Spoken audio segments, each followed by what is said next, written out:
Welcome to the BetterPears podcast. Join Dr. Jason Fujikawa for his insights on theology, philosophy, culture, and the verbal expressions we use to relate meaning and reality to one another. Make no mistake, this is a podcast for nerds, but particular nerds who are searching for old wisdom made ever new. To learn more about the BetterPears cultural empire, please visit BetterPears.com.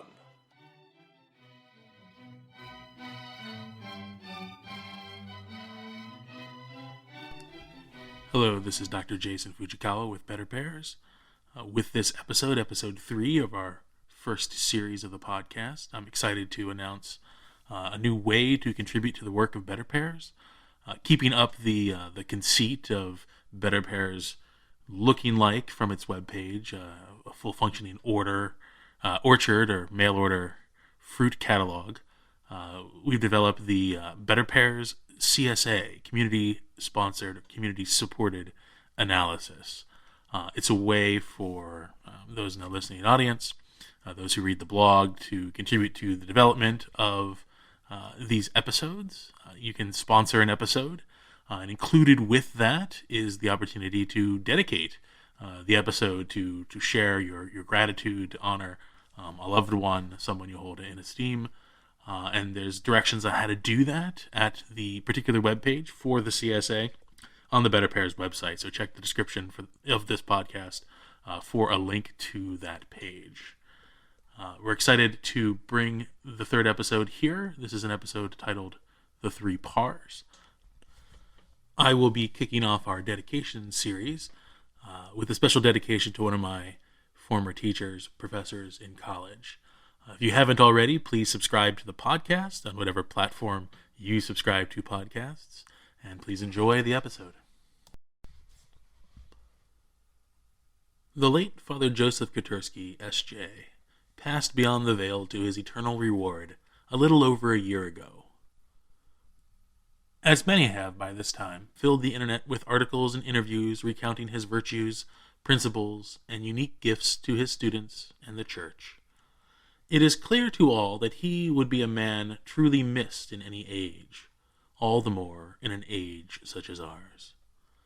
I first met him as my freshman medieval philosophy and theology professor at Fordham University in the spring of 2001.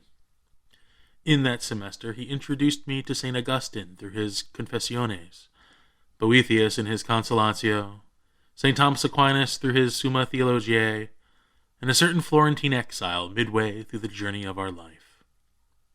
It was that semester, the last of my generation's innocence, when I declared my major in theology. Later, it was Father Koterski's course on the human person, which would convince me to minor in philosophy and wake up for his 8 a.m. course my senior year.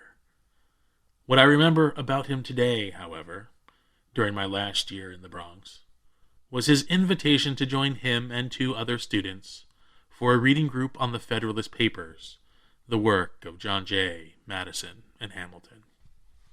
There were no grades, no credit, just the chance to engage a pivotal primary text in the company of good friends. Though our group was absent Bosque and Bartlett, much of BetterPears owes its roots to Father K. Episode 3, The Three Pars. "That's just semantics," is a common counter-argument volleyed against interlocutors prone to philosophic and phlogistic accuracy.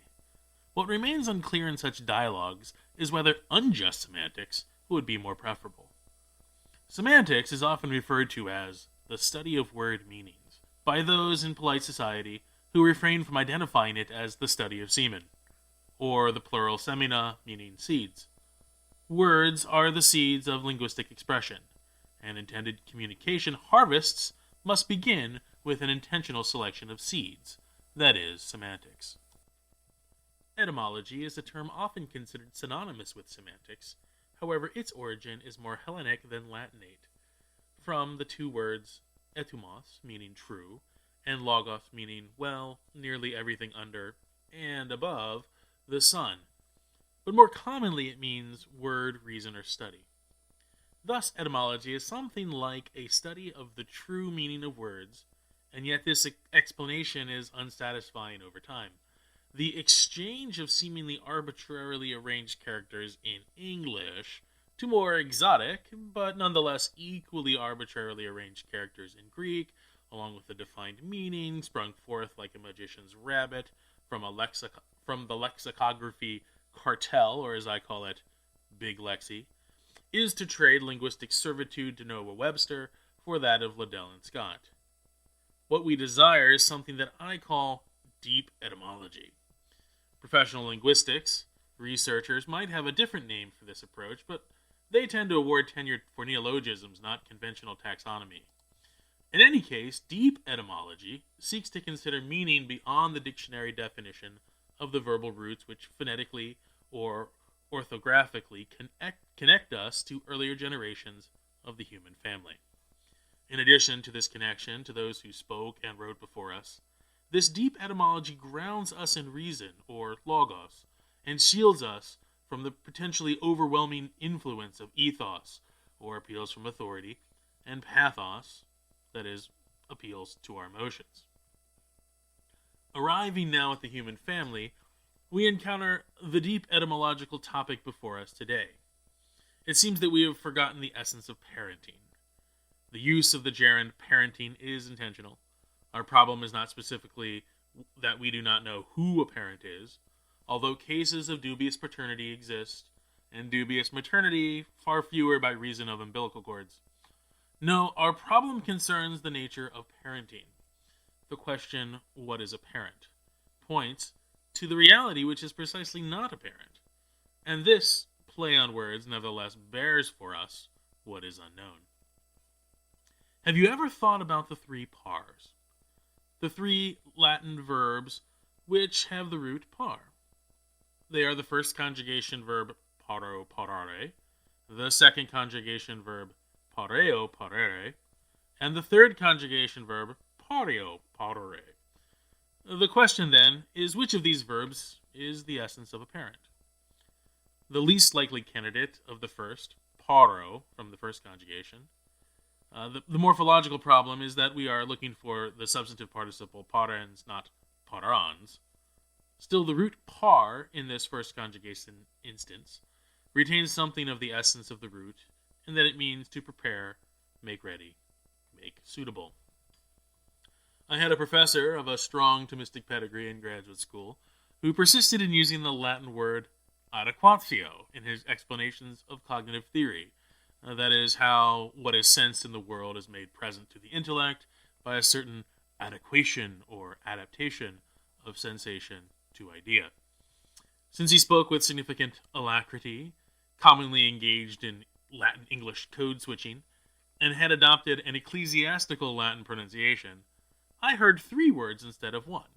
I heard ide, quat, and sio. This went on for over half the course. I was not yet the quality of student who asked those kinds of clarifying questions at that point in my life. The point at present is that adequatio was precisely what was not happening every time I heard the word adequatio. That is, the sensation of hearing the spoken word was not connecting to its meaning in my intellect and fulfilling its purpose. Furthermore, I think this adequatio is the real sense underlying the root par, as all things prepared, such as a guest room, a gravesite, a warm bath, are made so by forming something material to be readily received by someone or something. Paro parare seems also to affirm at a fundamental level the movement of beings toward their end, as all preparation is ordered to some actualization, some fulfillment of an end or purpose. As to the question of parenting, it is true that parents prepare 9 months for their children in the womb and prepare the children themselves for adulthood after giving birth. Still, the essence of parenting remains more with the two remaining pars.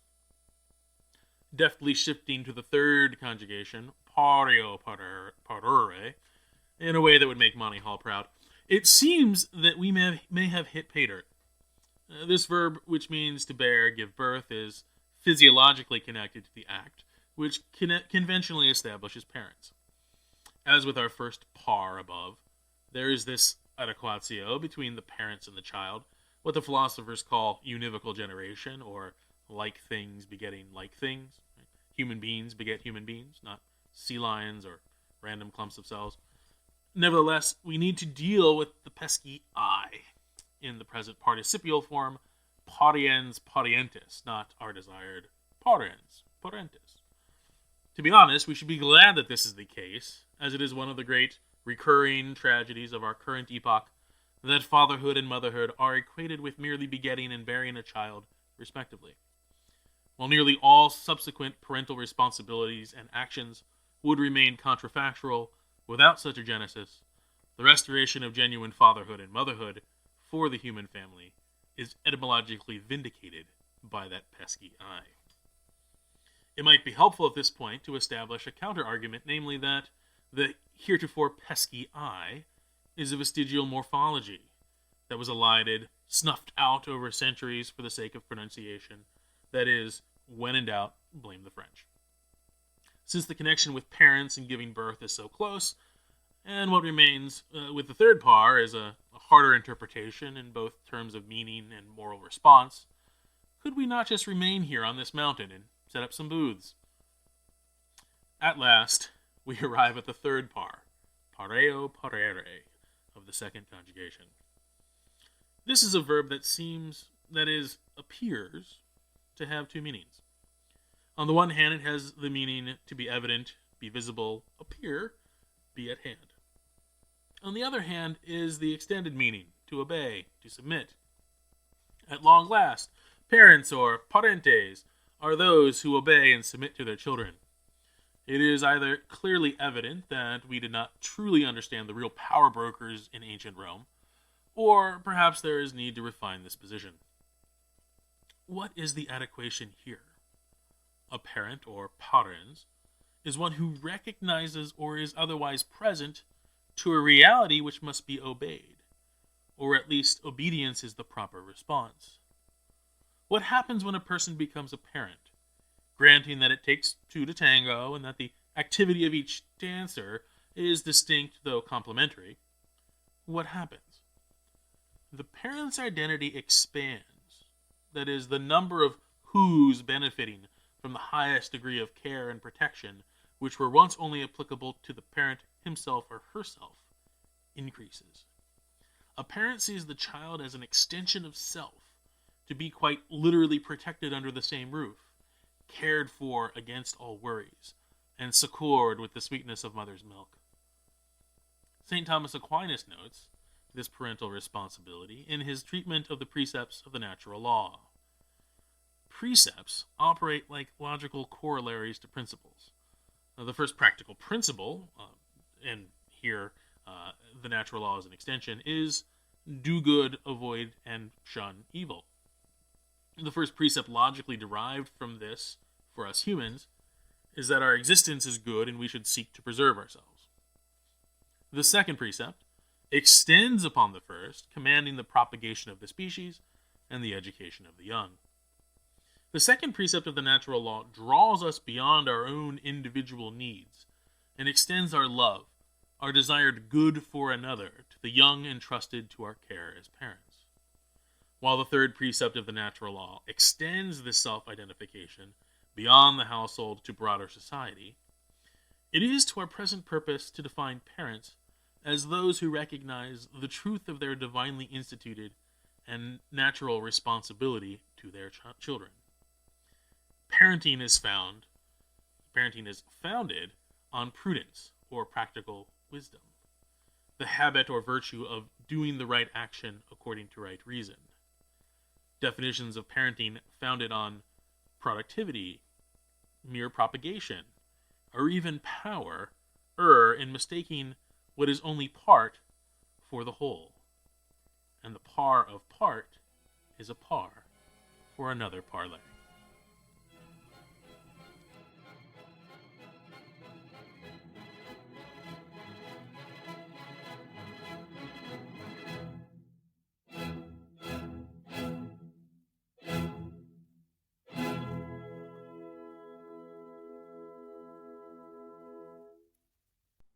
The views expressed by BetterPears contributors are theirs alone and do not necessarily reflect the views of BetterPears, its parent company, or any company or organizations affiliated with the contributors. For more information to support BetterPears or to shop for BetterPears merchandise, please visit betterpears.com.